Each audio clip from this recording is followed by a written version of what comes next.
All right, cool. I am very happy to be here in Prague. I found out you guys call it Praha, just to make it more difficult for us. Apparently, the Czech language is not difficult enough. You guys also have to change the names of your cities. It was a long way to get here. I am coming from San Francisco, as a heads up. So one of my main goals here is to be interactive, right? Talks are really difficult to customize for audiences, right? Some people want really technical talks.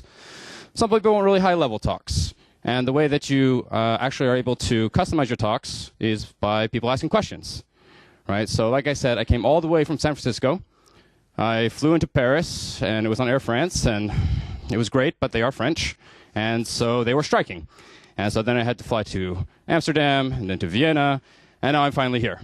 So it's a long way from San Francisco. Let's make the best of this. Let's actually customize this talk.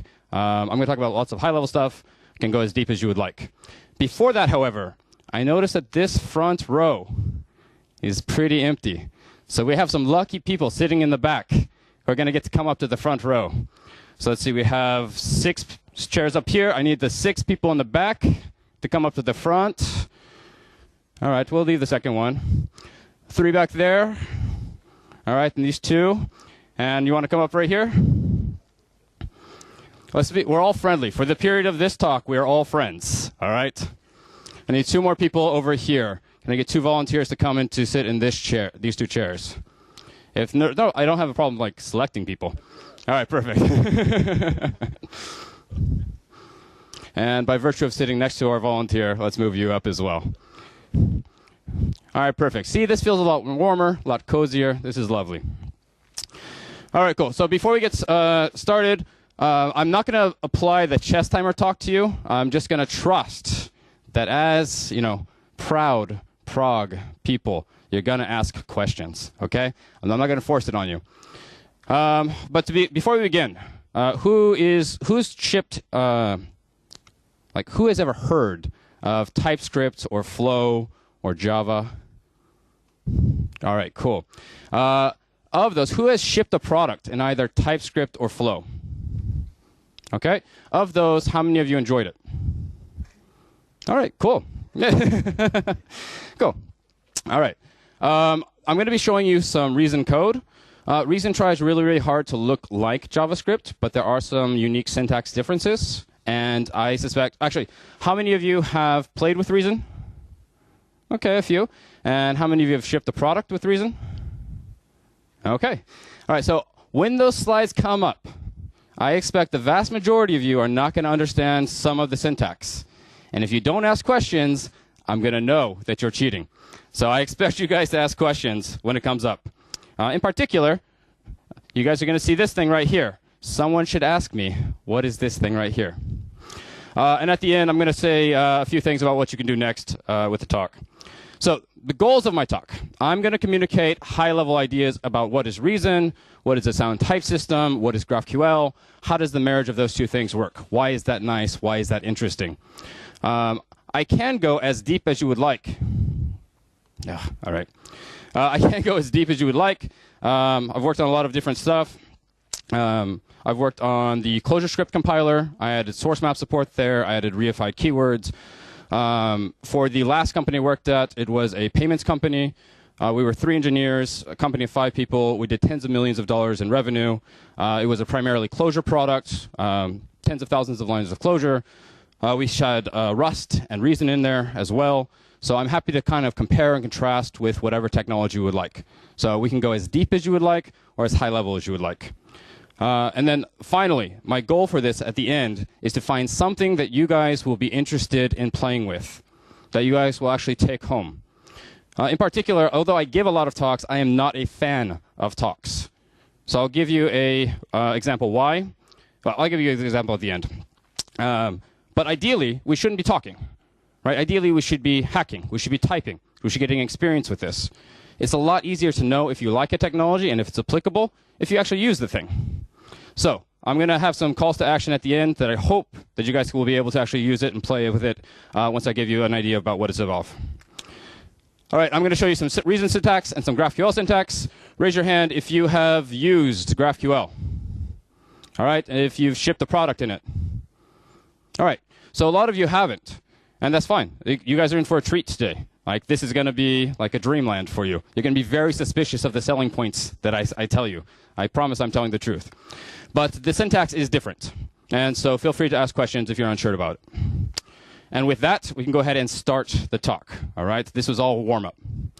So like I said, Sean Grove, I work at a company now called OneGraph. It's a GraphQL company. Sorry? Oh. Yes, let me go ahead and record. Oh, getting back to it. I am a guy, I wrote some Reason stuff, or some GraphQL stuff, some Reason stuff, lots of background in functional programming, happy to talk about comparisons of all of that. I really care a lot about correctness. I oftentimes care less about performance, but there are times when I really do care about performance. I really like the intersection of those two things, hence my kind of affinity for both Rust and for Reason, depending on the trade-offs that I have to choose. So, starting off, we had a lot of people who are familiar with TypeScript and with Flow. I've talked with some people who are working with Java. So a lot of people who are familiar with type systems. And I would ask, like, what is the overarching promise that type systems give us?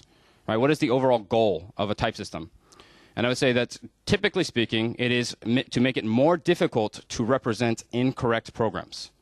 Right? We want to make sure that, as much as possible, it is difficult to represent incorrect problems or processes. So, for example, this is imagine this is some JavaScript function that we have. Very simple, right? It's a function that inserts customer. It takes several arguments: name, subname, org, etc., etc. There are a couple of problems here, right? This is basically the best case scenario. This developer was actually kind to us. They were willing to actually give us variable names like name and subname instead of X or Y or config or whatever. But we still, like, we're not sure what would subname actually refer to. And I would argue that the more challenging one here is org. All right, insert customer sounds like maybe it's dealing with the database. So maybe the customer, this is the org that the customer belongs to. Is that the org ID? Is it an object of some sort that contains the org information? It's hard to know, even in the best case scenario, what this is actually supposed to be representing. It's very ambiguous. And so, like, without having to read that code, so if I see this, I actually have to dive down into the implementation of the code and try to dissect. I have to reverse engineer this code to figure out what it does. And if you have several layers of functions like this, whenever you hit a bug, you're going to be deeply unhappy. Or at least I'm deeply unhappy. Right? Trying to figure out, what are these functions? What kind of data structures do they take? Why is it not working? So I would actually say that the thing that we care about with type systems and typed languages is actually that we want to be happier. Right? The goal of typed languages is to make us happier by being more productive. So with that in mind, what is Reason? So Reason is actually a very, very thin layer around OCaml. Raise your hand if you have heard of OCaml. Okay? Raise your hand if you keep your hand up if you have played with it. Okay? And if you have shipped a product with it. Yeah. So this is basically the typical funnel, right? People have heard of this. You've been in university maybe. You've heard of, like, your crazy functional programmer friend who's told you about it. But it's really hard to actually use in day-to-day life. And part of that, like, is despite the fact that OCaml is 25 years old, right? This is not a bleeding-edge technology. This is like a blunt, well-polished bit of technology. But part of the challenge here is OCaml is steeped in academia, right? I like to joke that more people have their master's degree in OCaml than have shipped a product in it. And I say this, and then afterwards, especially if you go to, like, France or Sweden, people will come up to you afterward and be like, yeah, it's true, I actually have my master's in OCaml. I've never shipped a product in it.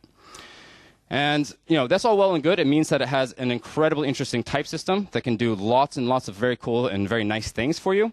But the challenge there is that academics have very, very different concerns from us developers who are trying to ship product, right? Who are trying to be happier in our day-to-day work. And in particular, you can imagine that if you are going to spend the next 2 years writing your master's thesis on some interesting aspect of this type system that you're working on, you don't care if it takes you 4 weeks to get a working setup. Right? If the documentation is terrible, if you have an advisor there working right above you who can tell you, don't do this, do that instead. And so what happens is OCaml has a ton of interesting technology and is, in many ways bulletproof. But as a developer, we really do care, right? There's lots of competing technologies. How do we know if this is actually worthwhile? If I have to spend 4 weeks just to try this thing out and get a working, prototype out of it, I am almost certainly not going to use this thing. If the documentation is not there, I don't have an advisor who will help me out, right? I need to have documentation. I need to have libraries, ecosystem. Everything needs to have documentation in a way that I can use it. So Facebook was originally built in PHP and some JavaScript, right? They had this problem over here all over their code base, massive, massive code base. And so they've kind of been gradually moving PHP, for example, over into Hack. They have Flow for JavaScript. And more recently, there's Reason. And the motivation for Reason was, instead of building an entirely new language, what if we could take the technology that is OCaml, right, from academia, and we could wrap it up with, a slick website, some documentation, and a really, really heavy emphasis on developer tooling. Right, developer tooling, I was at Kurion in 2016, and it was a really interesting change in the talks that were there, is that developer tooling was a key issue. Every new language that came out, like Rust, had to focus on developer tooling because so much of our productivity comes from, do we have good tools to use this thing? It's not just about how good is the compiler. It's about how good is my editor integration. How good is it to install the packages and the dependencies that I have? How can I use it with my coworkers? So Facebook has basically said, we can do the easy work of wrapping this up, that last mile integration, and make this much, much prettier and much more attractive. But as part of OCaml's 25 years of being around, it has fantastic reach. The compiler is incredibly modular, and the backend can be substituted to compile to native on your desktop. It can also compile to, for example, a native to run on your Linux server or your Windows machine. But it can compile down to JavaScript or to ARM64.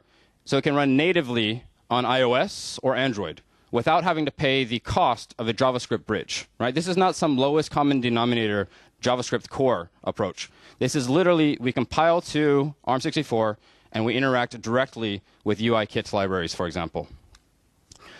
That said, for Reason itself, it's still very early days. We just had the first ReasonConf about 2 weeks ago. There were only 200 developers there. But right now, it's a very tight-knit community. It's very, very productive. There are some interesting things about the community that I really like. In particular, a very heavy emphasis on pragmatism. We have to ship product. If we are not shipping product, we are not doing our job. And so you'll see this in particular. I'll talk a little bit later with Messenger.com, which is one of the big success stories there, where they focus ruthlessly on get a thing shipping and improve incrementally. Right? We don't have to get it perfect. Reason, in particular, has focused on a particular domain. Right? Languages kind of have specialties, typically speaking. Reason has decided that its specialty right now is in web UIs. It wants to make building web UIs as easy, as maintainable as possible. And it's not an accident, because the author of Reason is actually the same author of React. Show of hands of someone who has not heard of React. So everyone has heard of React. Everyone has a general sense of what it is. It's a UI library. The same author is the author of Reason. So if you like some of the cultural mentality of React, of the way they do breaking changes, the way they improve, the way they think about state, you'll see a lot of that reflected in the Reason community as well. To that end, Reason, for example, looks as close to JavaScript as possible. We want the syntax. OCaml syntax is lovely. It's white space. It's very lightweight and feels free and airy. But whenever you're coming to it for the first time, the syntax is different. And now you're also learning different concepts and different syntax at the same time. And this can be a showstopper for people, right? You're paying double the cost. So the idea is, if the syntax doesn't gain us anything, if we don't gain anything from it being different, let's make it look as close to something that you're familiar with as possible. From there, they actually go all the way to include JSX support natively into the language, because it is so common to represent trees in your code for UI that this is just part of the language. It has things like Redux. It has a very, very thin implementation of this. Reason React is kind of the flagship library here. That's the Reason way of interacting with the React library. It comes with a very, very well thought out implementation of component local state that's very similar to Redux. So if you're familiar with Redux, you'll be very, very at home here, except it's even slicker. One interesting part here, though, is that Reason explicitly acknowledges that JavaScript exists. For those of us who don't like JavaScript, it is time to give up, right? JavaScript is a thing. It's going to happen. We just have to deal with it. So JavaScript is the thing that we need to be able to interact with both ways from Reason. And this is a very, very explicit promise of Reason and of BuckleScript. And we'll see why this is so nice a little bit later. So I assume with that kind of long introduction, you guys are all sold on Reason. You're excited. You're like, all right, I'm going to use this home. I'm going to take this home. I'm going to use it right now. But I would argue that there are still challenges, right? Within Reason, if all of your code is inside of Reason, everything is beautiful. It's safe. It's easy to write. Syntax you're familiar with. But there's still some really big challenges there. In particular, like we said, that it's difficult to represent incorrect programs. But it can also be difficult to represent correct programs. And this is typically what is known as fighting the type system, right? Arguing with the compiler when you know that this thing is right. You know that this thing is safe, but the compiler won't let you go. And you can't figure out how to satisfy the compiler. And this was such a big deal that React itself was actually originally prototyped in standard ML, which is a cousin of OCaml, which is Reason. And Jordan Walk was implementing it. And it got to the point where he was implementing the update. Right? So you set state, and you're updating the state of your app to the next transition. And he couldn't figure out how to represent this state transition in a way that the compiler would accept. And because they focused on shipping, he said, all right, I've learned a lot from this prototype. I'm going to go ahead and implement it in JavaScript, and we're just going to ride with it.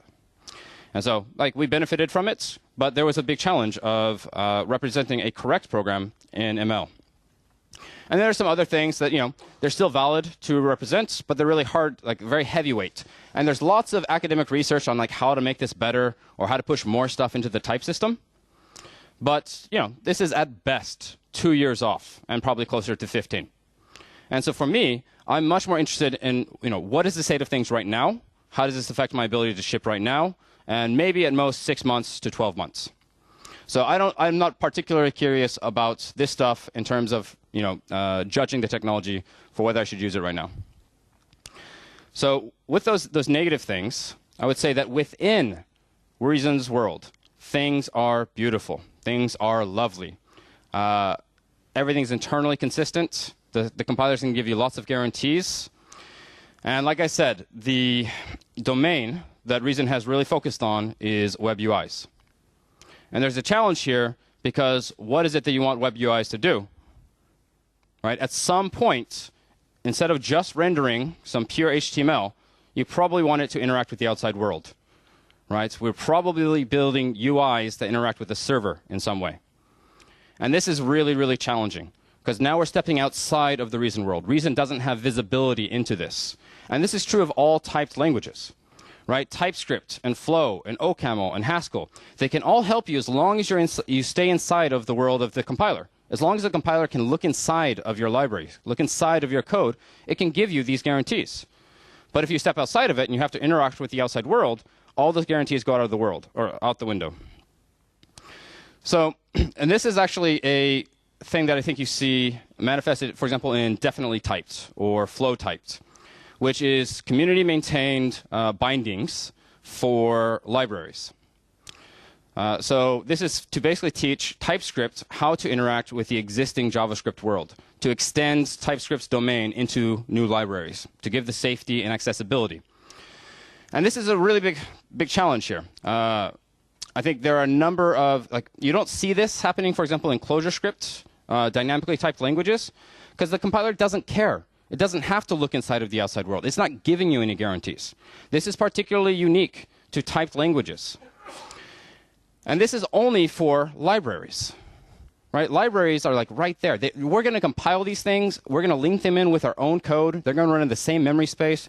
These things, they're close to being brothers, right? Like they're living side by side. Dealing with the outside world in terms of external services is really, really prevalent, right? There are very few companies that are not relying on some sort of external API at this point.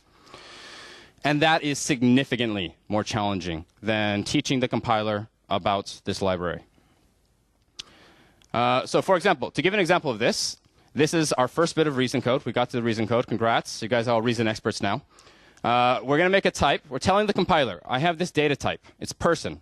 It has two fields. It has a name field and a city field, both of which are strings, and neither of which can be null. Reason explicitly requires you to say, can this thing ever be null? Right? Raise your hand if you have ever hit either undefined is not a function or X is not a field of undefined. All right. Keep your hand raised if you were excited by that. If you felt like the freedom was worth it. So I would argue, so in this case, Reason is saying, all right, I now understand the shape of this data structure. And I'm going to give you guarantees that your code will never crash at runtime because of a nullable field. If it is nullable, you're going to be required to change this type, and you have to then handle it everywhere in your code. So lots of nice guarantees here.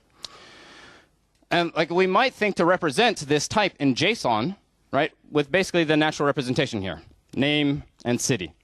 And to us, that seems really straightforward. Right? These two things look very similar. And we're going to have to do this a lot. With every external service we interact with, we're going to have to use JSON. Right? They're probably going to have more fields like this. This is our lingua franca. We've all decided that XML is out the window. We want JSON. And so we have to figure out, how do we teach the compiler that these two things are similar? How do we maintain our safety and our guarantees? So this is one approach. Let's say, for example, by the way, any questions about the syntax yet? No? All right. So let's say we have a function. It's going to parse this JSON. Right? It takes a bit of JSON, and it's going to return a person. This colon means that I return a thing. So we take that JSON that we saw beforehand. We're going to return a person. So the first thing we're going to do is pluck out the name. We're going to pluck the name field. So what we do is we reach inside of person JSON, and we get the name. But the JSON might not have name, right? JSON is freeform. We don't have any guarantees about what the server sent us. So it might not be there. It might be nullable. So we're forced to deal with that. And that's this switch clause right here. This switch is saying, all right, this thing told me this is a nullable field. So you are required to handle the none case. What happens if there is no field there? And in this case, we give up, right? Throw the exception. The server gave us bad data. That's crazy. But now we have a value. And JSON is still free form. We still haven't got all the way there because the value might be an integer, right? It might be a string or an object. You could put, whatever you want in there, man. Just like you do you. Feel free. So we need to actually decode that. And we're going to say, I expect this thing to be a string. I want you to take whatever this is, and in my type system, first check that it's a string, and then assert for the rest of my program that this is a non-nullable string. And if it is not, then there's some sort of wrong value in there. But if we do get the value out, then we return it. So we got our name field. And then we can do the same thing for the city. And then at the end, we don't need a return keyword. In Reason, the last line is automatically going to be returned. So that will be impossible. So the compiler will check that whatever function gave you person JSON must be returning an object. Or do you mean like if it was a JSON array or something? Yeah. So in this case, you'll get a none, right? Because you tried to get a field on some JSON, which you can do on a JSON type, but there was no field there. And so it'll return a none. And so this is how we guarantee our safety. Oh, and then we finally return our object at the end there, right? Nice and safe. We went from 2 lines to 20 lines, whatever this is, for our fields. But that's okay. We are programmers, right? We can build tools. We can work our way out of here. So we can clean this up a little bit. Let's make a little magic function up here. It does all of the magic that we were doing beforehand.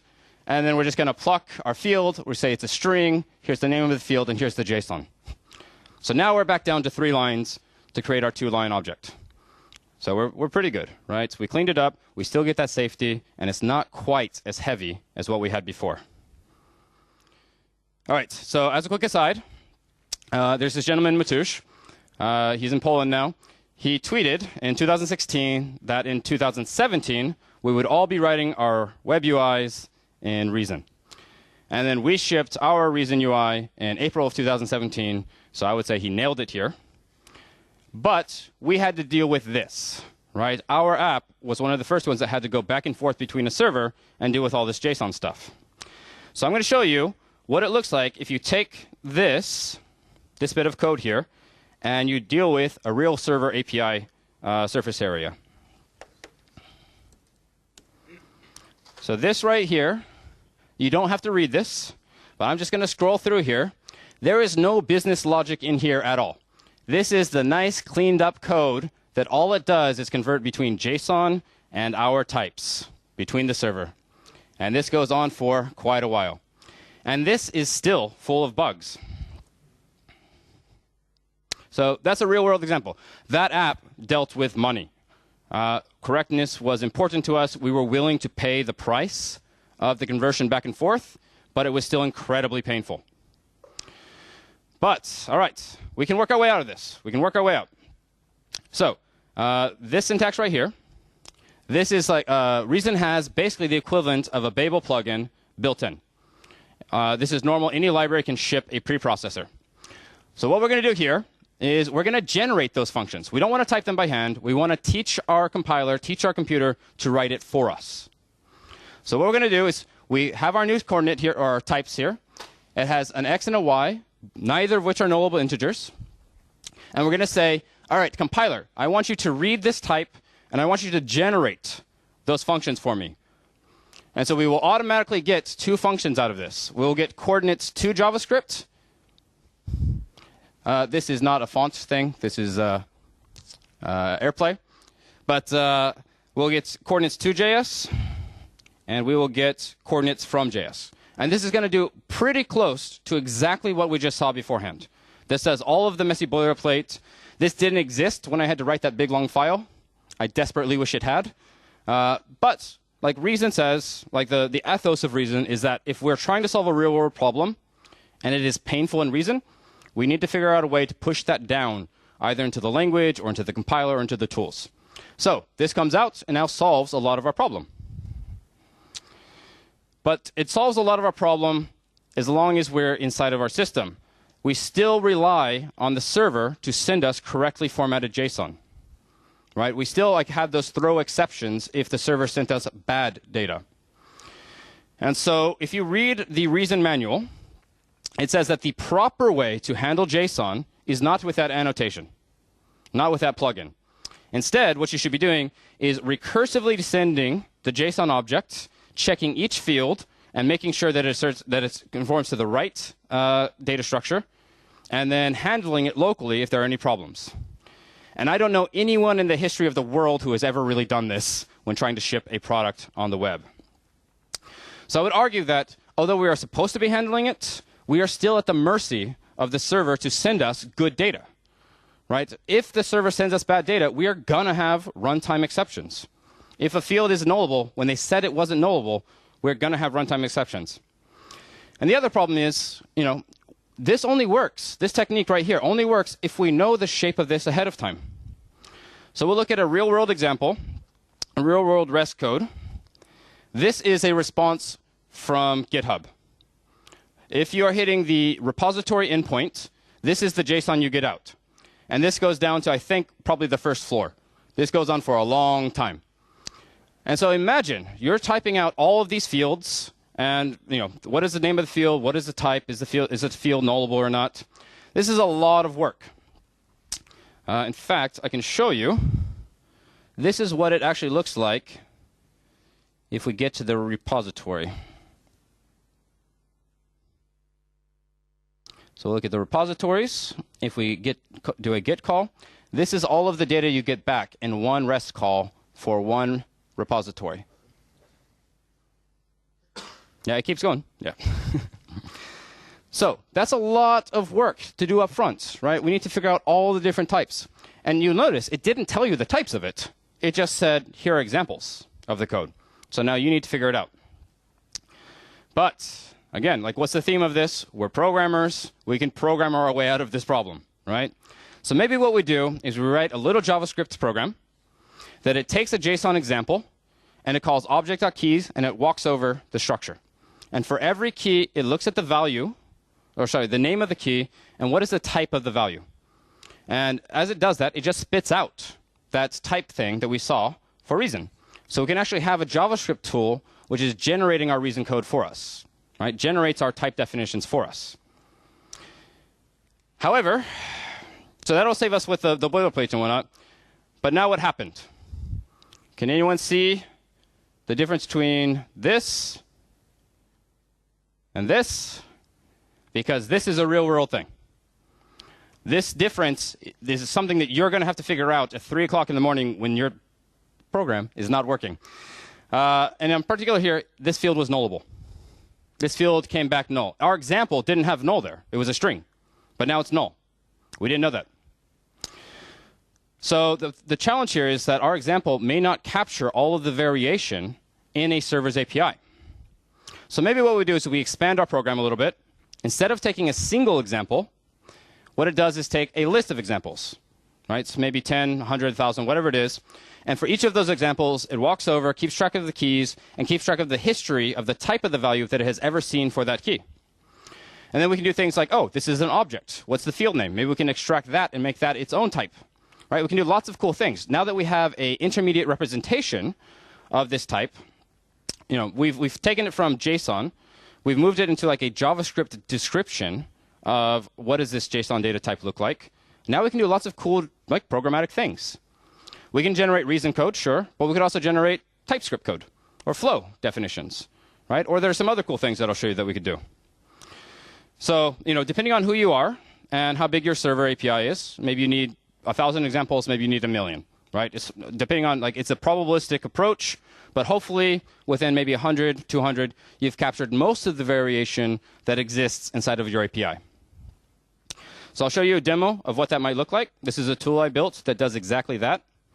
So this takes a JSON file, or sorry, a JSON example. And if I hit convert here, it's going to walk over everything. And it generates an intermediate type declaration here. This describes, is the field nullable? What are the names of the fields? What is the name? And over here, it generates GraphQL code that will actually provide a server. Given this JSON, this is the actual GraphQL, reason code that will serve it for you in a GraphQL server. And if we go back to the GitHub repository example, I'm going to copy this. Live demos are always fun. And I'll convert this. And you can see that this generated a lot of type definitions for us that we would have to write by hand. This is a lot nicer. And now for each of these, we can just add that little annotation that will give us the functions for converting back and forth. And if you look here, I don't know if you can see how small the scroll bar there is, but this is a lot of GraphQL code that we didn't have to write by hand.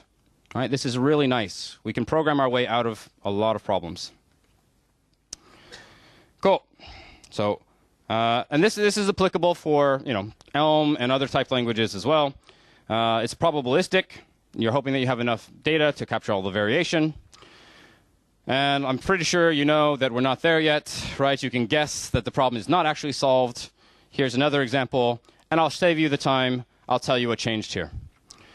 Right here, owned gist URL was gist URL. Someone moved the field. And no one told us.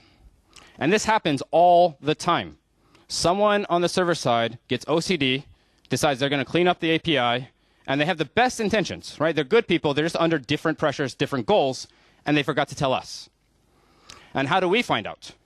We find out because there's some runtime error where this field no longer exists. And we're looking, and we're trying to reverse engineer what was the change. And we find one change, right? We've narrowed it down to this. But what's the other terrible thing here? You don't know what else changed, right? You are now paranoid. You are scared, right? Like, what else is going to pop out at you? And like, what do we do with all the code that we generated? Right? Do we go capture another 1,000 examples from the server? Do we regenerate our code? Right? Do we hope that we caught everything? It's terrifying. So I would argue, in typed languages like Reason, there are 3 really, really big problems when you want to interact with the real world. The first is all of the boilerplate that it takes to get data into and out of your type system. Right? Our services no longer exist in isolation. We have to communicate with other services. The other one is, even if you can program your way out of the boilerplate, you are still worried about the accuracy, the safety of conversion. And then finally, even if you did all of this and you're absolutely sure you've caught all the variation, someone can still change it from underneath you without you knowing. Right? How many of you get a JSON, like a change log, whenever the server changes fields? Right? In an ideal world, we would. But most of the time, we don't. We get to reverse engineer, what did our server change? So I would argue that in order to solve this in a broadly applicable way, we want 4 things. We want access to all of the data types that an API can provide to us in a programmatic way. Right? Just like with that JSON example, we were able to build up information about the type structure, and we had this in-memory data structure that we could work with and we could generate code with. We could do lots of cool things. Just like that, we want that for the entire server API. In fact, we want them to provide it for us. And from that, we want to be able to generate automatic conversion that are guaranteed to be safe, back and forth. And we want to have a contract. We want the server to guarantee if they said a field is not nullable, they will never give us null. If they changed the field name, then we immediately know, and then they know. And we want all of that in a programmatic way. And that's GraphQL.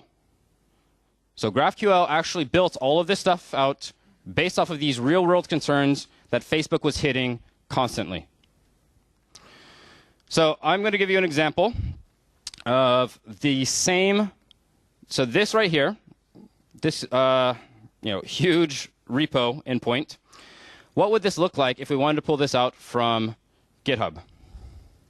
So I'm going to come in here. I'll rewrite this.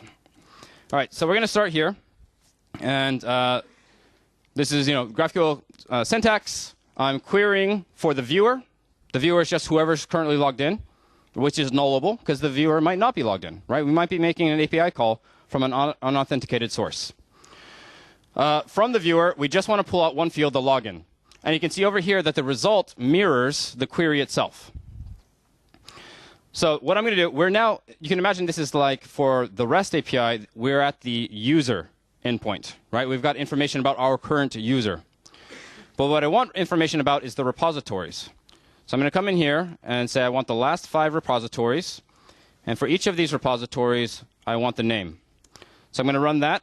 And you can see I immediately get exactly the data I want back over here on the right.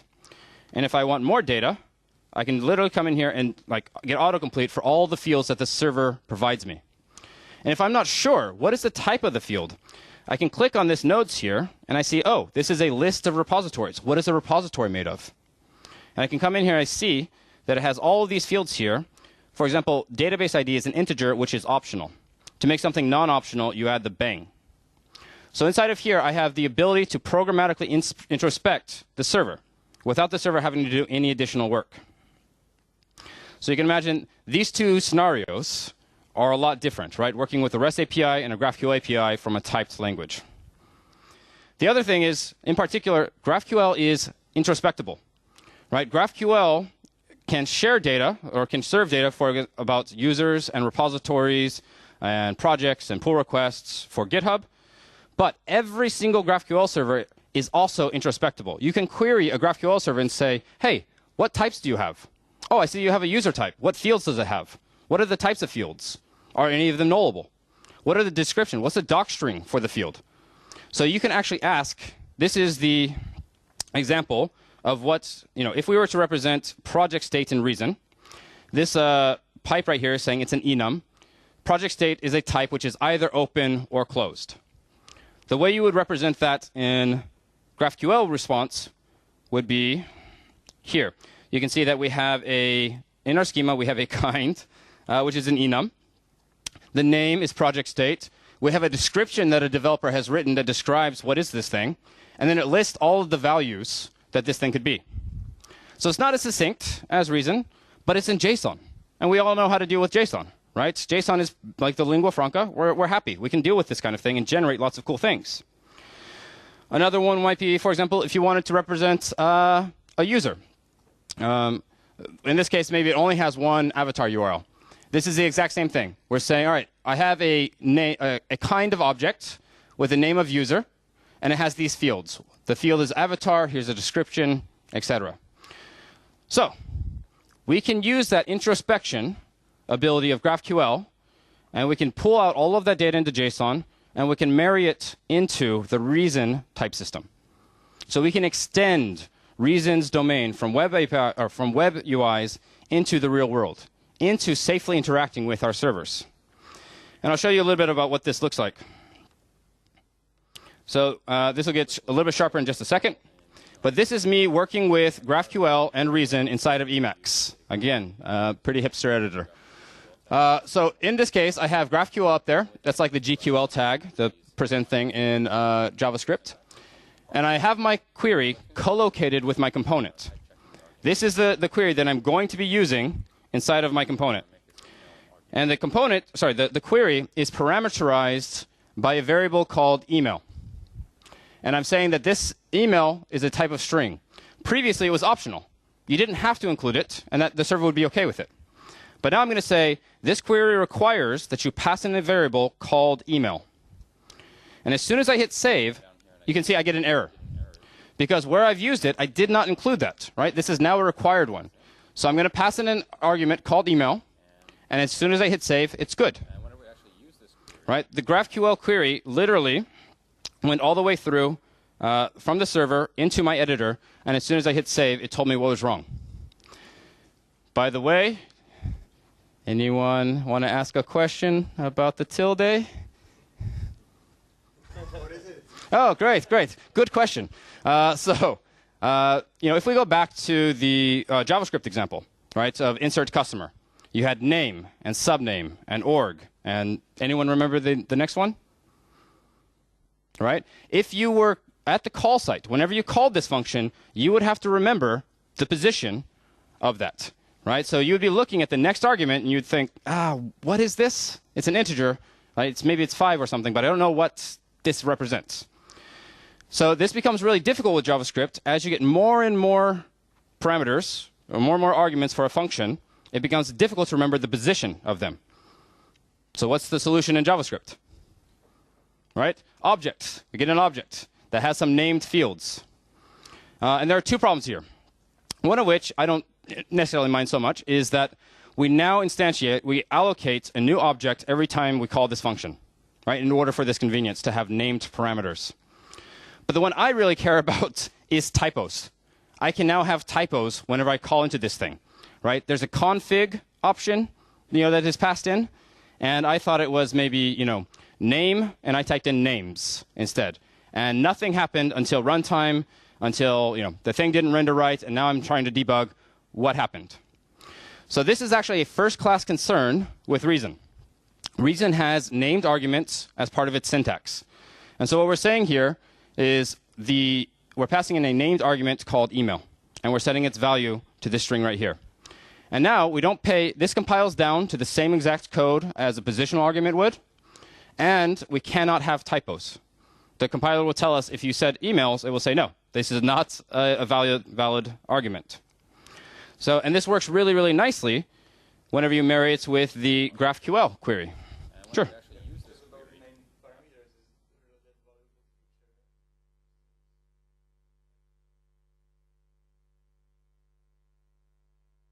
JavaScript and Flow, I get the same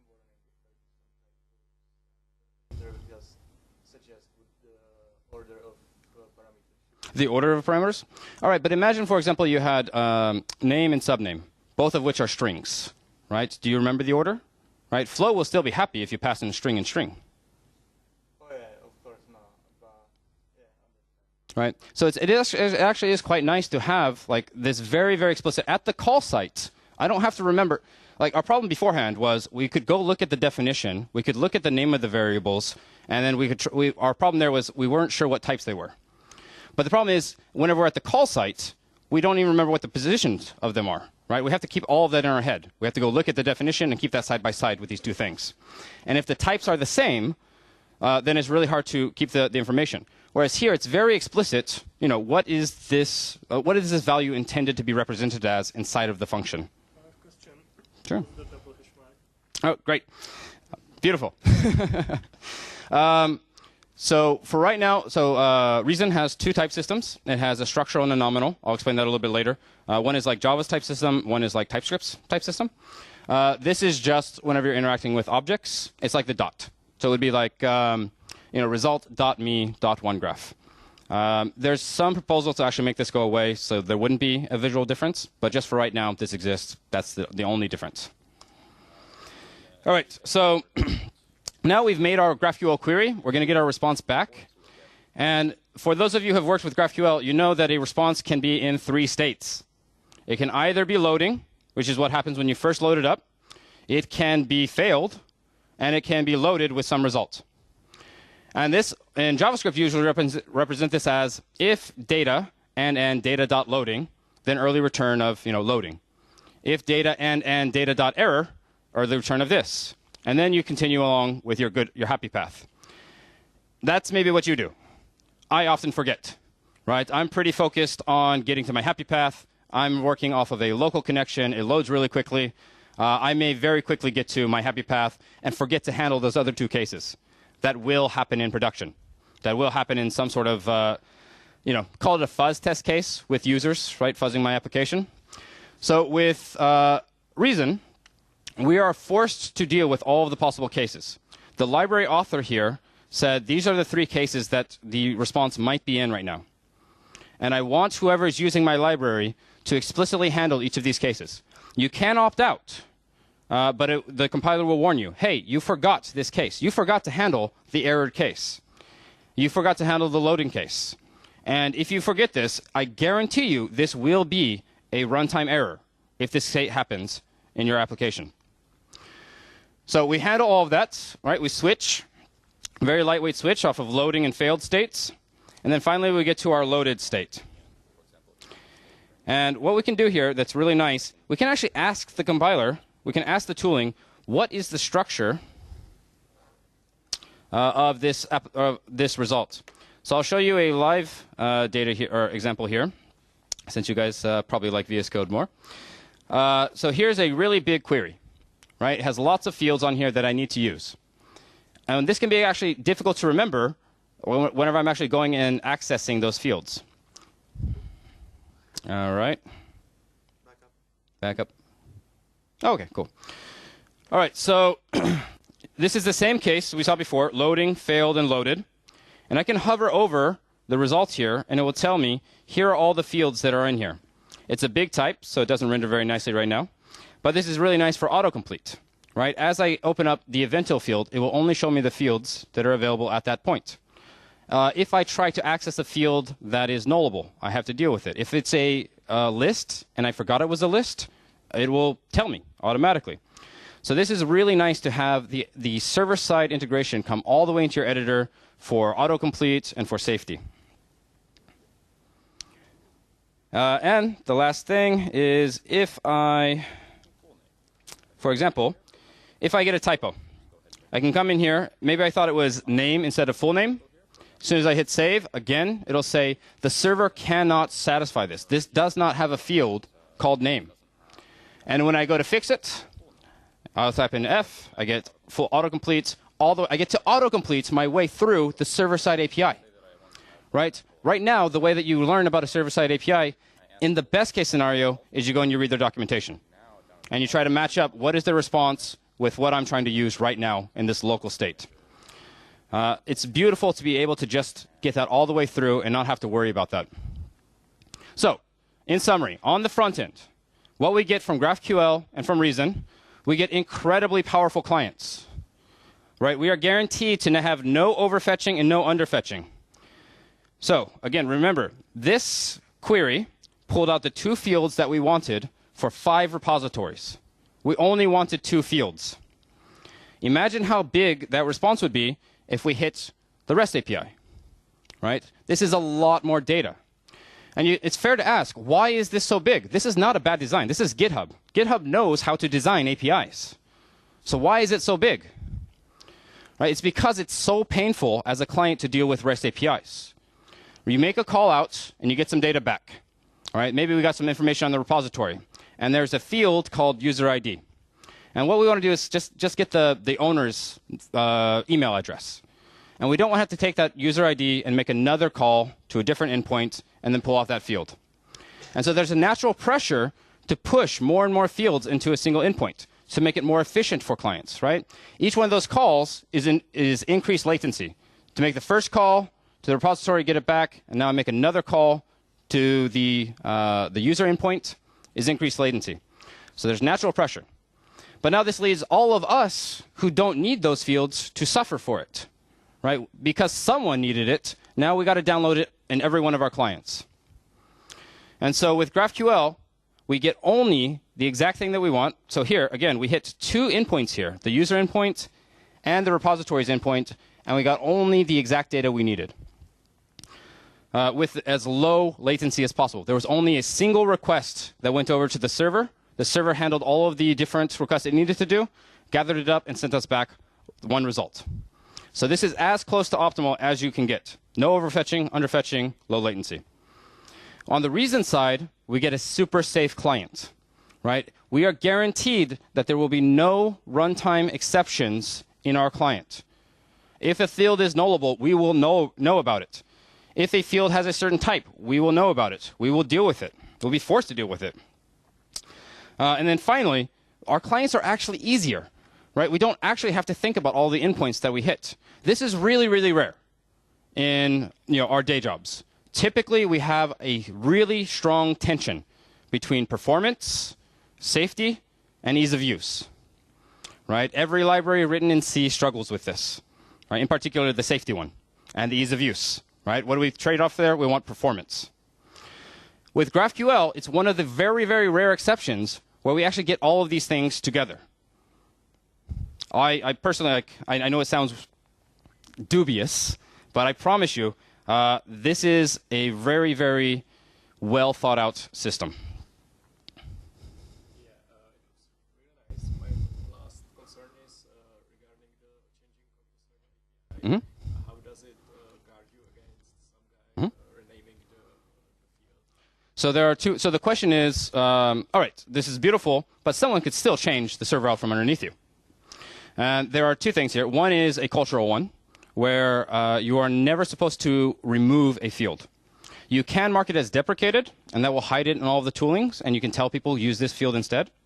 And this is what Facebook has done. So Facebook first introduced GraphQL for their mobile client. This was born for mobile, right, where latency really, really matters. They first introduced it in 2012 for that client, and their claim to fame is that that client still works. Right? At Facebook scale, that's huge. They were breaking stuff all the time before that. This can be more difficult. The Facebook schema, the result of that introspection query that has all the types and all the fields and everything, is 36 megabytes of JSON.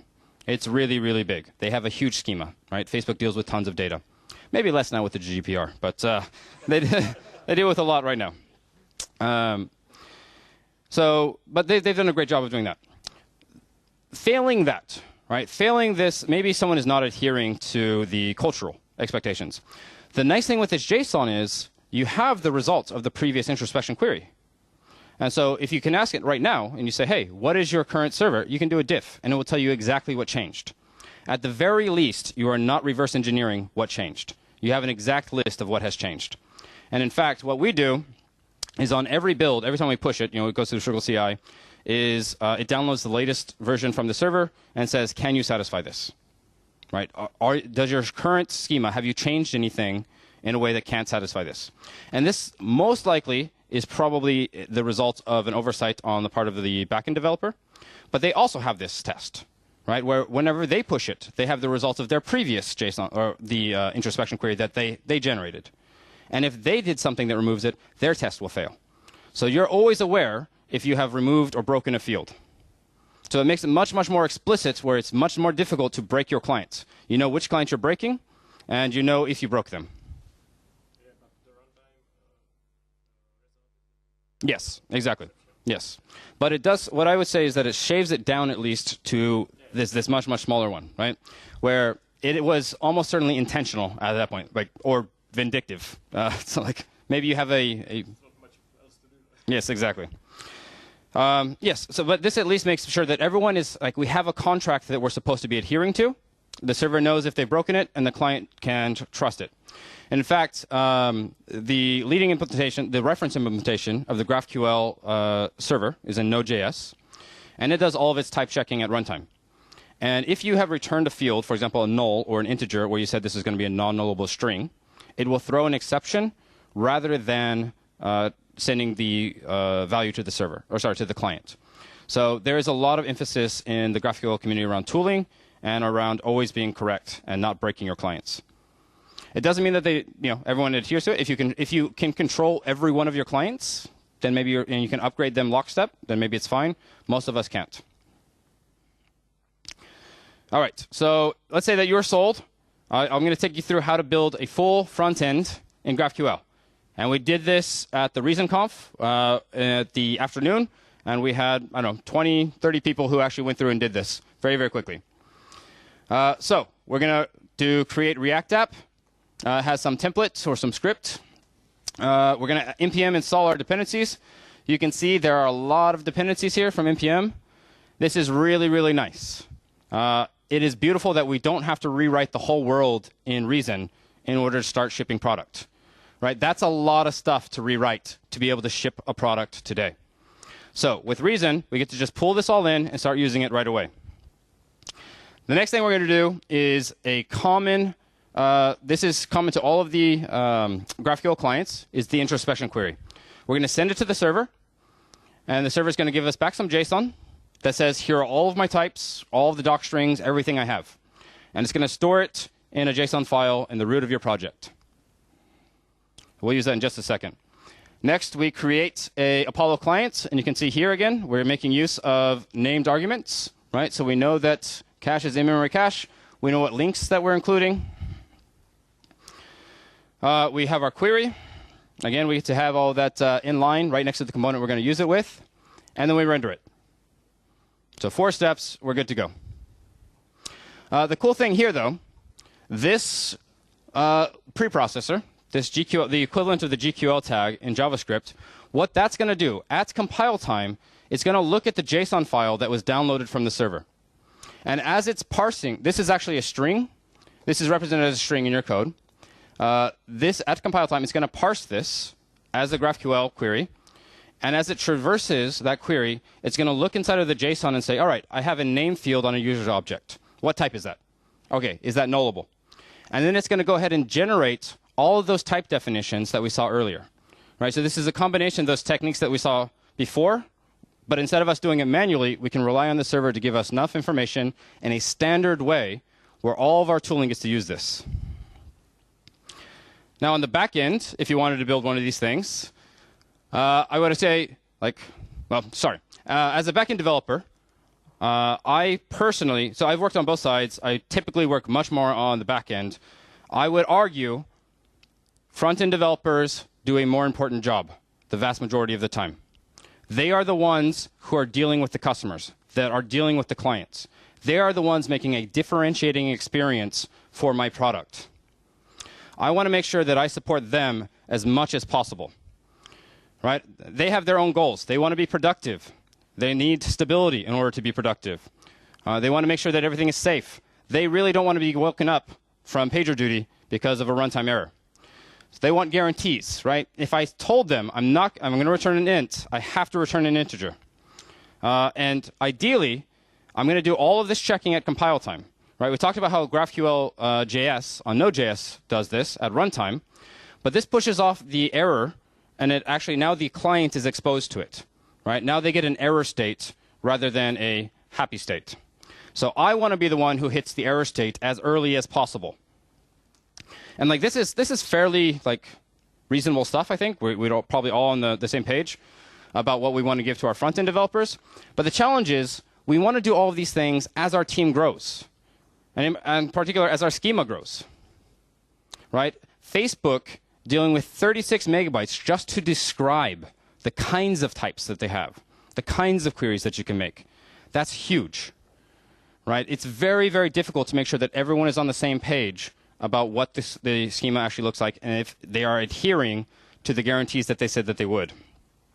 And for me, the one that hits most home is that on a Friday evening at 7:30, so often I've been like, I'm just going to push this one little change, and it's not downgradable for whatever reason, and like I'm sure it'll be fine. And then I'm going to leave and go grab a beer, a Sorrow Check beer. And I push it, and then around 2:30 in the morning on Saturday, I can finally go home because I've resolved all of the runtime issues that I caused.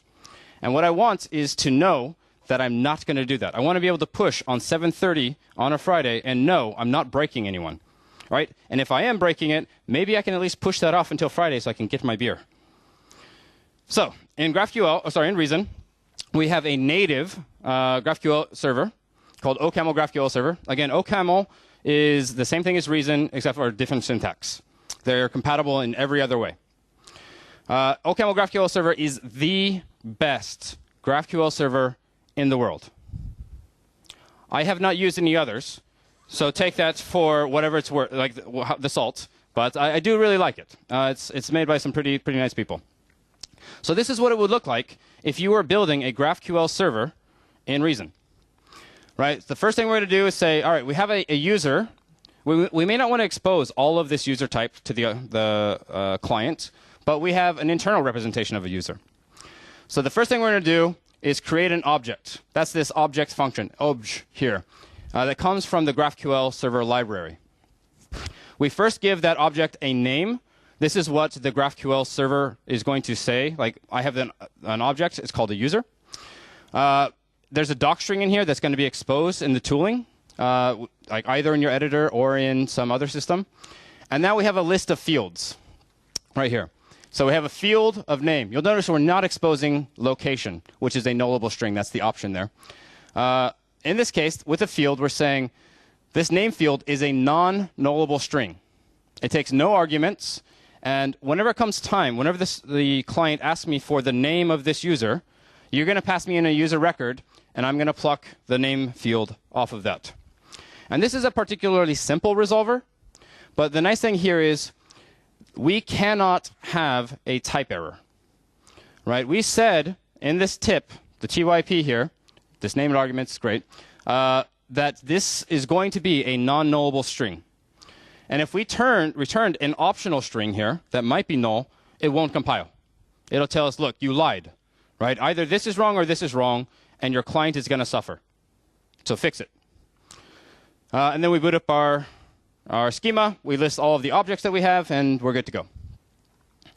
So getting close to the end, talk about some of the limitations of these two things.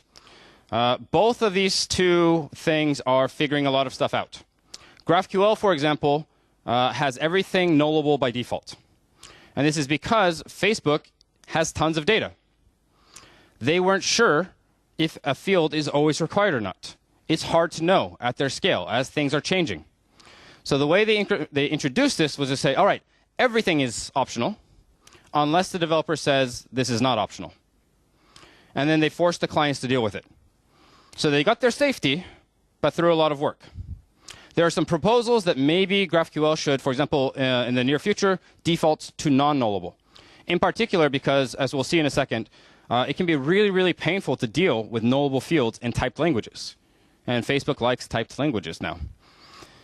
On the Reason side, Reason has changed syntax a few times. In every case, there's always an automated way of upgrading. There's a heavy emphasis that you shouldn't suffer from any sort of churn inside of the community. You'll see that in the documentation, in the advertisements that are put out there. For example, it is on, I believe, the front page, or maybe in the docs page, heavily recommended that you do not introduce Reason to your company if you are not extremely comfortable with it yourself. Because it's very hard to undo first impressions. Right? If you're trying to figure out Reason and you're not sure why it's not working, your coworkers are not going to know that. right? They're not going to be able to tell, is this because you're still figuring it out, or is it Reason that's still figuring it out? So we want to reduce churn as much as possible. That said, like, if for us it's worth it, it solves a lot of our problems. It's the trade-off kind of spectrum. For example, if you compare it to something like TypeScript or Flow, or maybe Elm over here, on the trade-off spectrum, it hits the right spot for us. So we're happy with it, but it may not be the right thing for you. And what we've seen today is usable. You can do this today, but it will change. There are ways that we want to make it better. On the front end, however, for Reason, so that nice little GQL tag equivalent I showed you does not support all of the GraphQL type system. The GraphQL type system can do some nifty things. And figuring out how to represent that, like we said, it can sometimes be difficult to figure out how to represent correct things inside of a typed system. Luckily, this is not because of some fundamental limitation. It's simply, it hasn't been done yet. So hopefully we'll get there, but there are things that are missing, like custom scalars, maybe some interfaces. Actually, interfaces are supported now in the past month or two. Other things that are hard to get, if you're using GraphQL in JavaScript, and you're in Atom or VS Code, for example, in the equivalent of this, the coolest thing, like if you hit enter right here and you start typing, you'll get that autocomplete of all the fields inside of the query itself. In Reason, we can get it whenever we're accessing the fields, but it would be really nice if when we were writing the query, we could have autocomplete. Because of the way this is represented, it's a bit more challenging in Reason. It's possible, but we may not get there. I'm not sure. All right. Another limitation I would argue right now is syntax. So I'm going to show you some code. It's not going to look pretty. It is real-world code, and it could be better. So this is very close to what we did at the GraphQL workshop at the ReasonConf. In this case, we're switching off of all of our states, and now we're pulling off of data from the repository from GitHub. And the design of this, remember we said by default, most things are nullable in a way that is going to confuse you in a second here. So for example, the result, the viewer, might be nullable. That's OK, right? That makes sense. The viewer might not be logged in. So we'll say no viewer. And we'll pull out the repositories that belong to the viewer. And that might be nullable. It's unclear to me why that would be nullable, right? It should probably just be an empty list, but it's nullable. OK, but let's say that we do get some repositories. We're going to go ahead and reach out to that list of repositories. So each individual one, we want to get that list. For some reason, that is also nullable. All right, so now we got our nodes. We have each of the items inside of that list. Each one should be a repository. But each one of those is nullable. And we have to deal with this. We are forced by Reason to deal with a null case.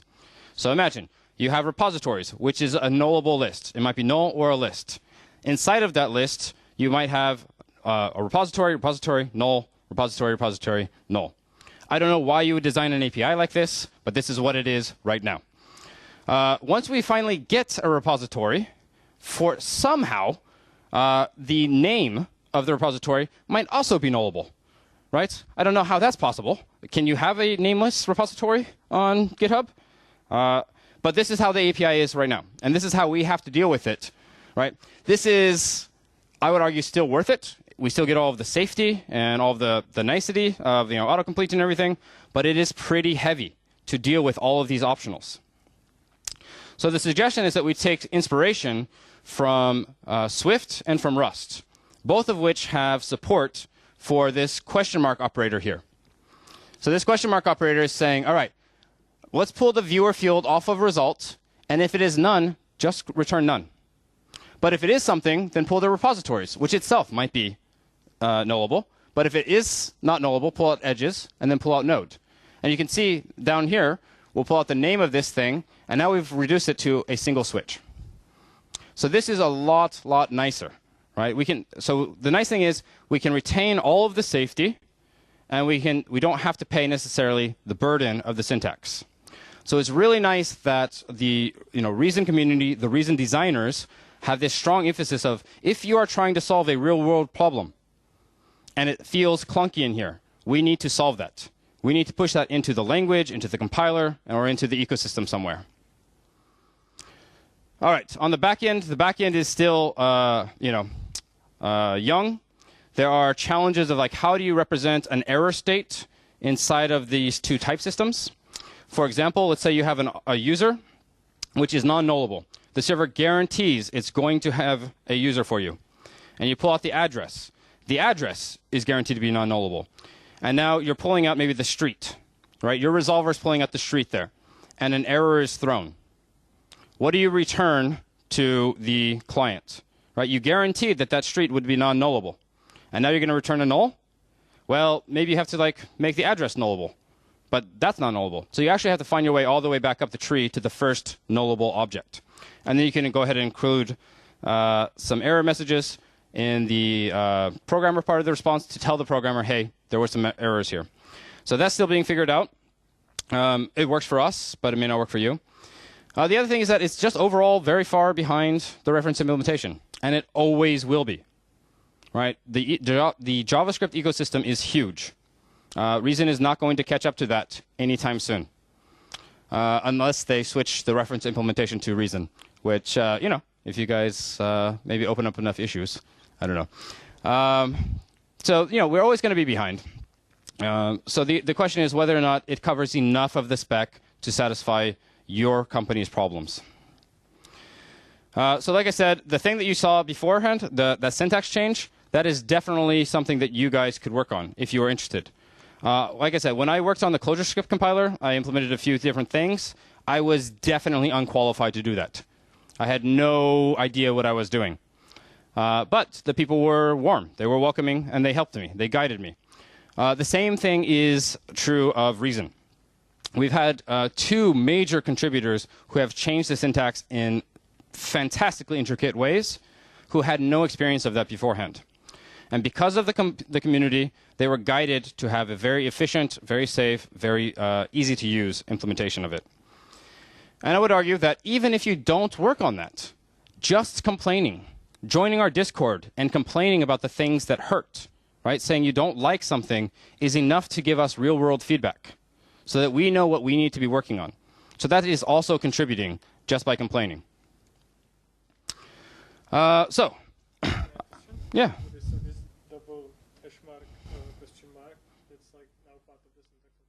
No, this is a proposal right now.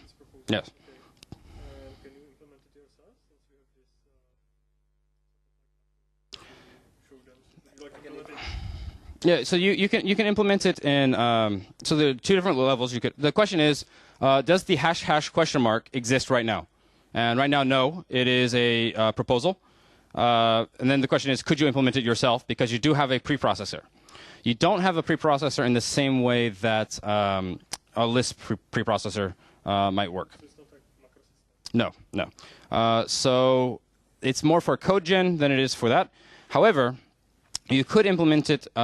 Reason has custom infix operators, and so you can make it so that it is fairly clean, but you pay function invocation cost, and the problem there is custom syntax, custom operators start to creep into your library, right? Which makes it really difficult for foreigners to your library to understand it. So there is an emphasis in Reason, similar to Elm, to try to use human names rather than operators. And so an infix operator, although it does clean it up, it introduces this weird thing. We want to stick to a syntax operator, ideally. All right. So let's say, for example, with GraphQL, right, we get the experience is better than what we get with REST. It is like end-to-end, right, in terms of safety, our editor experience, our tests. You could imagine taking a GraphQL schema. You know the types of every field. You can now immediately mock the response that a server can give you, right? You can develop offline trivially. There's so much nice stuff that we get here. In-editor autocomplete, et cetera, et cetera. So I would ask, for typed languages, what could this mean? Right? Traditionally, ClojureScript and JavaScript and whatnot had a huge advantage in dealing with these external services. Right? They didn't pay any additional cost, and they were willing to deal with all of the uncertainty that comes with it. That's their bread and butter. Whereas all the typed languages had to pay a huge cost, and it had lots of runtime errors. So if we had a service, like imagine that every service had a GraphQL frontend for it. So I have a little demo here that I'm going to have to log in to do because my computer crashed beforehand. Give me 1 second.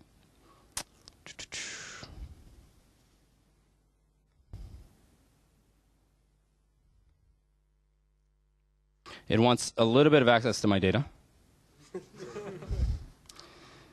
And all right.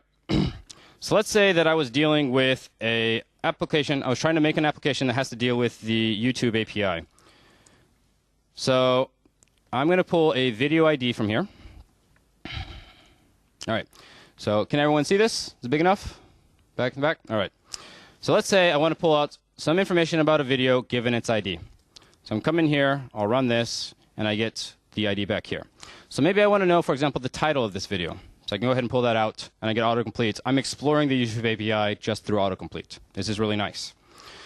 Maybe I want to know what channel it belongs to, right? So I can easily pull out the channel ID.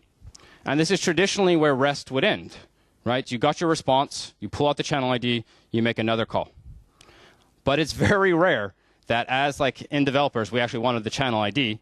What we wanted was just the channel, right? I just wanted to pull out the title of the channel. So I'm going to pull that out, and I can easily get the title of the channel. And the cool thing on YouTube is you can associate a channel with external media, right? You can associate it with Instagram accounts or Twitter accounts. So we could say for every Twitter link that this account is associated, or this channel is associated with, I want to know the name of that account, and also I want to pull out 5 of the most recent tweets. And for each of those tweets, I want to pull out the text, and I want to pull out the entities. And now we're inside of the Twitter part of the graph, right? We've hopped over, and Twitter natively has this concept of entities. This would be things like URLs or user mentions. So I can say, all right, for every user that was mentioned in those 5 tweets, I want to know their screen name. And I want to actually pull out their 5 most recent tweets. And for each of those tweets, I want to pull out the text. And keep in mind how much work this would be with REST, right? Like, never mind type safety, never mind having to know everything ahead of time. This is a lot of work. And I know what you're all thinking right now, right? The obvious thing to do here, having gone from a video over to its channel, over to all of the Twitter links, right? To all of the followers, all to the edges. We got the text of all those edges tweets. But if those people tweeted about a video, we obviously want to hop back over into YouTube and pull out the title of that video. So we're going to run that, make 30 or 40 API calls across all these different services, mash them back together, and get exactly the data we wanted in about just under 2 seconds here. And you could imagine, if we combine this with the in-editor autocomplete, right, with the safety that we get, you could literally be exploring all of the world's APIs directly in your editor with doc strings and explanations, autocomplete. You can do things like, maybe we're building a Stripe integration. For that, I need to log into Stripe. Let me log into Stripe here. I'm expecting all of you guys to adhere to the Scout honor system and not steal any of my credentials.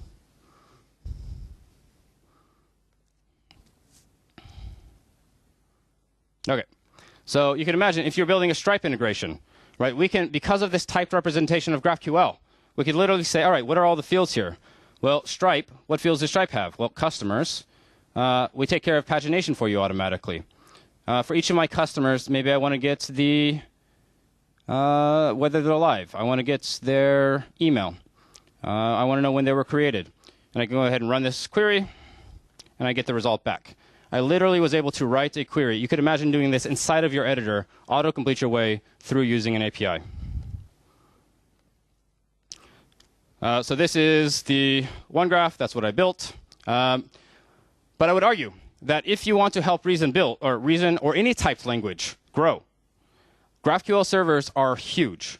This really, really reminds me of ClojureScript with React. So ClojureScript, is this functional, beautiful, dynamic Lisp that compiles to JavaScript. You can do all sorts of like fun data transformations and whatnot. But the problem was, as soon as you touch the DOM, all of your functional purity goes out the window. Right? You're now dealing with this huge bit of mutable state that destroys all of your functional code. And so ClojureScript was kind of a fun toy until React. React actually extended the domain of ClojureScript so that it could address more real-world problems. Right? Suddenly you could bring you have this functional interface that allowed ClojureScript to build really efficient, really fun UIs. So GraphQL does the same thing for all of the typed languages. It makes it so that these typed languages can go into the world where they couldn't before. So just by building GraphQL APIs instead of REST APIs, you're doing a huge service. All right. With that said, I give a lot of talks. I am not a fan of talks. You guys were all very kind to wait. I don't know how long I've been talking, roughly forever. I'll tell a quick story about, I run the ClojureScript meetup and the Reason meetup in San Francisco. We had a Reason meetup at the Apollo office. Apollo, for those of you who don't know, is the GraphQL company. Right? It was started by Facebook, but Facebook has been very clear they don't want to commercialize it. They just open source it. Anyone can take it and run with it. Apollo has done a pretty good job of that. So we had about 60 people come to the Reason meetup at the GraphQL company. I was giving a talk similar to this on Reason and GraphQL. So I asked for a show of hands, who has used Reason before? No one. But that's okay, right? Like, they're new. They're excited. That's why they're here. They want to learn. So I thought, that's fine. I can just talk about this from the point of view of like GraphQL. GraphQL has a type system, allows us to do these cool things. Wouldn't it be nice if this was in our language? So I asked them, all right, show of hands, who's used GraphQL? No one. Right? So now suddenly, like, my talk is going to be not very useful. Right? At best, talks are maybe inspirational. Right? And you're going to absorb 10 to 15% of the information. In that case, I suspect significantly less. This was a terrible use of everyone's time. So what we did instead, we have stopped giving talks in San Francisco. We only do this dojo format. The dojo format is, instead of talks, people come to the meetup place, and we take everyone who has experience, even a little bit of experience with Reason, we put them over here. Everyone else, we number off into teams of 2, 3, 4 people. And then we take the person with experience and we put one of them on each of these teams. So there's always someone with experience to unblock you. So often, whenever you are dealing with a new technology or a new language, the thing that stops you is something trivial. Right? That, like, it takes you a day to read the documentations and to reverse engineer. What the hell is this thing doing? What is this hash thing? Right? And if you had someone who was experienced, like, they'd unblock you in 5 minutes. They'd say, do this instead of that, or, oh, this just does this, and you would keep your momentum up, you'd be happy. The other part of this that I think may not resonate so well with Czech people is that there's only one person typing at any given time, and that is the person with the least experience. So you are forced to come in here. One of the rules is everyone leaves with a working editor, so we make sure where everyone is, like, their tooling is set up. So this person who has no experience comes in, and they're typing Reason for the first time. Everyone else is talking about how to model the problem, or how to solve it, or what to type. And the nice thing here is it feels like it's kind of pressure, but it takes all of the pressure off. Right? Because you're not responsible for knowing how the language works. Other people are going to help you. Like, they're the ones who are guiding you. And you get some experience of, like, muscle memory of actually typing Reason. And then you get to infer, like, oh, how does this work? I see how this works. Oh, I typed in this weird syntax and it's not working. Why is it not working? Oh, okay, I see.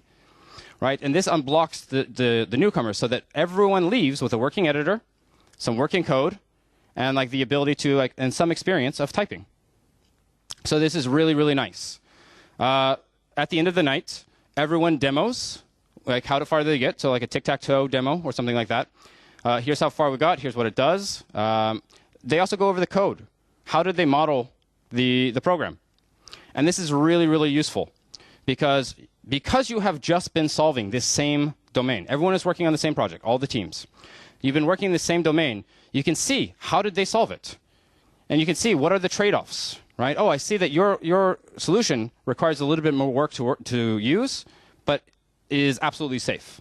There's no possibility, or this one is, like, generalized. And you can actually figure out what are the trade-offs that are being made right then and there. We've had people who approach, there is this term of GADTs, generalized abstract data types, which is steeped in academia and is terrifying. Every blog post you read on it is like, well, first, type theory. right? And like people who've been using Reason or OCaml for years feel very nervous about it. We had people who were using Reason for roughly the first time, who by the end of the night felt comfortable with them, right? Maybe they weren't experts, but they understood now, oh, it's solving this problem. When I have this problem, I can just reach for this thing and use this thing. I can copy this example. Incredibly effective. Then the thing I get out of this, the thing the Reason ecosystem gets out of this, we then ask each of the presenters, all right, what did you like? What did you dislike? Were there any errors or anything that held you up? Any blockers that you couldn't get past as a team or as like even your mentor couldn't figure out? And if so, we feed that back in. So to give you an example, the very first Reason Dojo, we had 4 teams. They're working on tic-tac-toe and React. There was a particularly bad type error message in the React compiler. Every team lost 30 minutes to this thing. And it came up in each of the presentations at the end. Within 8 hours, we had taken that feedback, changed the compiler to recognize this specific case, and to give you a custom error message saying, hey, I see what's happening here. Do this. Here's the fix. Right? So now everyone benefited. Everyone in the Reason ecosystem benefited from this experience. So this Reason Dojo has been huge for us. Right? No more talks, just hacking. And we're doing, as a result of the ReasonConf, we did this. The first half was a typical, workshop, syntax, data structures, whatnot. The evening or the afternoon were 3 separate dojos. One was building a video game using reprocessing, which is a magical library. Ask me about it sometime. One was a GraphQL client, and the other was building a multiplayer server for tic-tac-toe that would take the same code, compile to Node, and compile to the client, and send type-safe messages back and forth for the client and the server. We had 120 people who were incredibly effective. They left feeling very stoked about the whole experience. And now we're going to do a European-wide Reason Dojo this Sunday. We have 25 cities who are simultaneously, 3 p.m. on Sunday, going to be hacking on Reason. Same project. If you're stuck on anything, there's going to be a channel there. Every one of these cities has mentors ready to help you out. This is a great way to actually try this thing out and see if it's something that you like, right? That might actually be useful. Luckily, we have one in Prague already. Czech is well represented here. Both Roman and Viet are going to be the mentors, as well as I think a few others. So please, I would really, really recommend come and hack on Sunday. Try, experiment with the community a little bit. See if you like it. I think that it will be a lot of fun for you guys. All right, this is the Discord. This is a link proving to my Twitter, proving that there are 25 cities. There's a link to all the different cities. All right, and that's it. Thank you very much.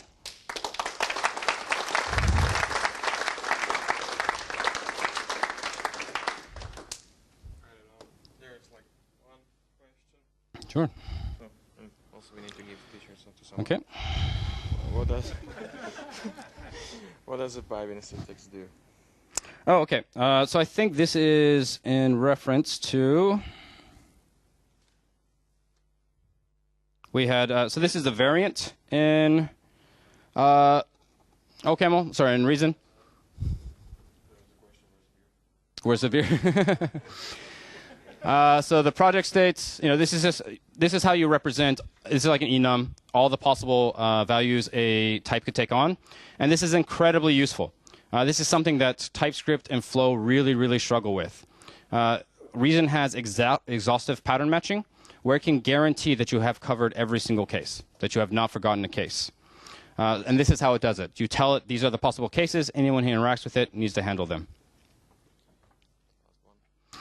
All right, so there's a question around what is the state of unikernels that I've been speaking about at ReactiveConf in Bratislava 2 years ago. So unikernels, so I said OCaml can go and Reason can go to a lot of places. There is one game, for example, built-in reprocessing that is the same code base, compiles to Android, iOS, web, and desktop from the same code base. It's in the App Store. Super cool. There is another target called unikernels. And the idea here is rather than saying, all right, I'm going to compile my OCaml code and run it on the server, when I'm going to rely on, for example, Linux or OS X to provide a TCP stack for me, written in C or C++. and socket bindings and databases and whatnot. The idea is, what if we wrote all of that in OCaml so that the compiler could actually extract all of that data and create an entirely encapsulated app program that would run directly on the hypervisor? So no operating system whatsoever. And this is unikernels. The Reason one is by far the most far along. It is pretty incredible. Your application can literally start in 5 to 10 milliseconds. This is shorter than the TCP reply window. So you can have a load balancer with no servers running, right? And imagine you get on the front page of Hacker News or TechCrunch or whatever. You have a connection coming in. You can literally boot a new server up just for this connection. And it will boot before the TCP reply window comes up. Connect it, and as soon as that server is done, throw it away. And the size of this is in the hundreds of kilobytes. Right? So instead of having the JVM has lots of nice things, size is not one of them if you've ever built Uber jars. So with unikernels, you can, for example, literally check in every single time you deploy a server to production. You can check that server in to your Git repository. And if there's ever a bug, you can literally check out that exact version and then reproduce it. Right? You don't have to worry about all right, what state was the server in? It literally booted up, got this bit of data in, and had a bug. So the state is that it continues to work. We pushed a service at my previous company to production, I don't know, maybe end of 2016. But it is bleeding edge, as in you will bleed if you use it. It's in particular, the biggest problem is the OCaml package manager has a lot of challenging decisions kind of made inside of it. And that's a big part of why Reason has used NPM and Yarn and whatnot. It has actually eschewed the whole OCaml package manager. So I would say it's awesome to play with. Be very, very careful if you're going to introduce it to your company. Do you think Easy is going to resolve the problem? So there is again, we're programmers, so we program our way out of everything.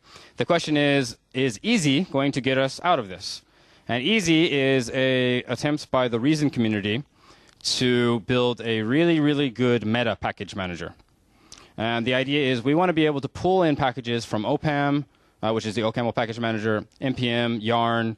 It's a bit like Nix, if you're familiar with NixOS or the Nix package manager. We want to be able to reuse all of the artifacts we've already downloaded. Right? With Yarn, for example, or NPM, you have the node modules.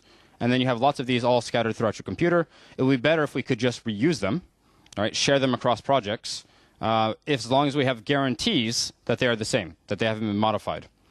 And so Easy is an attempt to solve this problem. It is way further along than I thought. Right? At the ReasonConf, someone actually built a native OCaml Node.js plugin that used Easy. It was very impressive. I think it could absolutely solve this problem. I would not bet my company on it right now. And I'm usually pretty straightforward or willing to bet a lot of things. Yeah. As far as I know, the unikernels only use single thread so far. So do you think the multi-core is going to come by the end of the year is going to help with that? So the question is, OCaml by nature is single-threaded. You can use threads from the operating system, but if your operating system doesn't provide it, or you're not running on an operating system, like with a unikernel, then there are no threads. You can do, for example, node-style non-blocking I/O. This is very native style of programming with Reason. However, there is some of the coolest work, I think, in programming language design being done with Reason right now around algebraic effect handlers. This is ultimately multi-core, and the question is, will this solve it by the end of the year? And multi-core has been at the end of the year for the past 4 years. So again, I wouldn't bet my company on it, but it is definitely possible, absolutely. I think that OCaml and Reason multi-core is definitely going to change a lot of the way about how we program.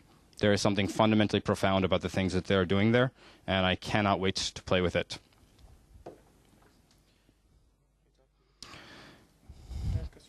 Mm-hmm. So how does Reason interact with JavaScript? Because you said that like TypeScript, there is definitely type, right? You have to type things, and you mentioned that for Reason you don't. No. So we still have to write bindings.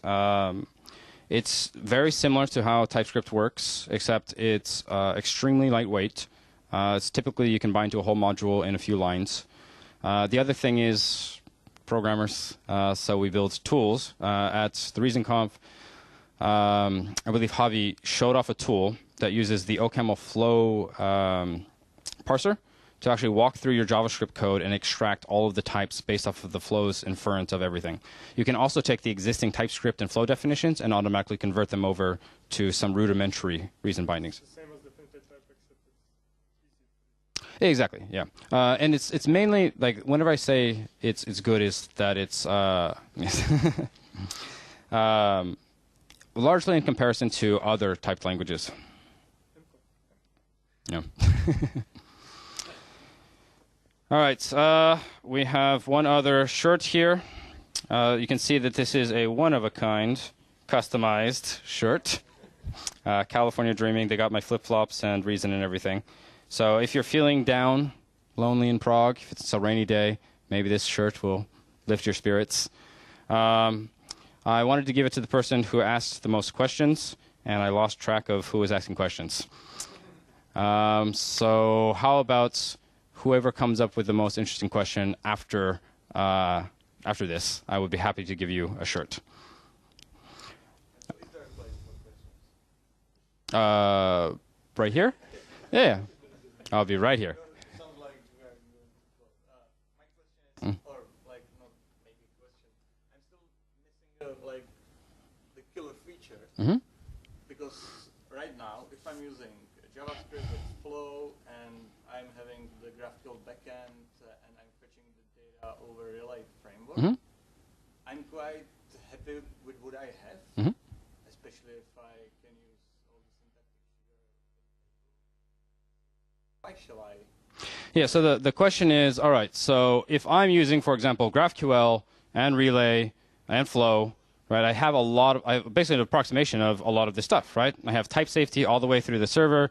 Relay does a ton of cool like type masking and optimizations ahead of time and all of this cool stuff. So why would I want to switch to Reason? So Reason is, there are two different type systems starting on two different sides of the spectrum, right? With JavaScript, by default, we can prove nothing about your program, about the safety of it. And the effort of TypeScript engineers and Flow engineers is amazing, right? What they do is try to find patterns where they can infer and they can understand a bit, and they kind of grow their understanding. But they're starting they're starting from patches of this and trying to knit it together. So you kind of have to be careful that you're going down the right lane whenever you're with Flow. It is easy to get in a situation where Flow, or TypeScript in particular, I think Flow is a bit stronger on this front, where you get kind of an any, right? Any coming in, which is effectively like a null pointer or whatever, right? And so this Flow requires a bit more effort, and then also can help you a bit less because it's unsure. Did you mean this? Or is this a mistake, or did you mean to do that? Right? Because there are a lot of idioms in JavaScript that are common that Flow will struggle with. Reason starts with this idea of, right, it was an academic language originally.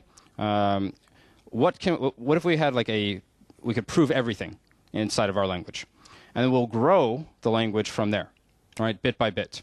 And if we introduce a feature that means we can no longer prove this about the language, then we can't introduce it.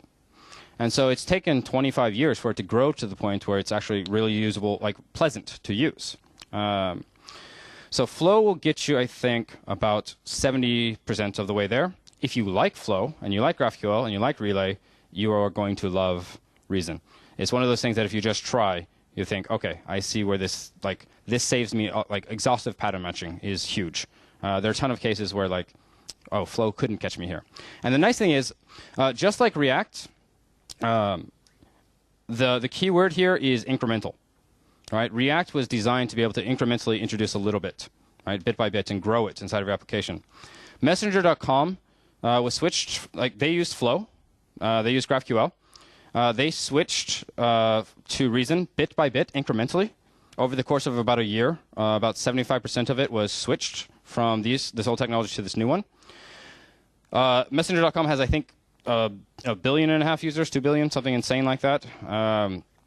They used to get tens of error reports per day. For the code that they have switched over now, they had 10 for the whole year. All right? And Facebook is full of some really good engineers. These are not people who are slacking off. Right? They deeply understand. They have the flow team right there. They can walk over to the desk and say, hey, why isn't this helping me? But this provided a huge leverage even for them.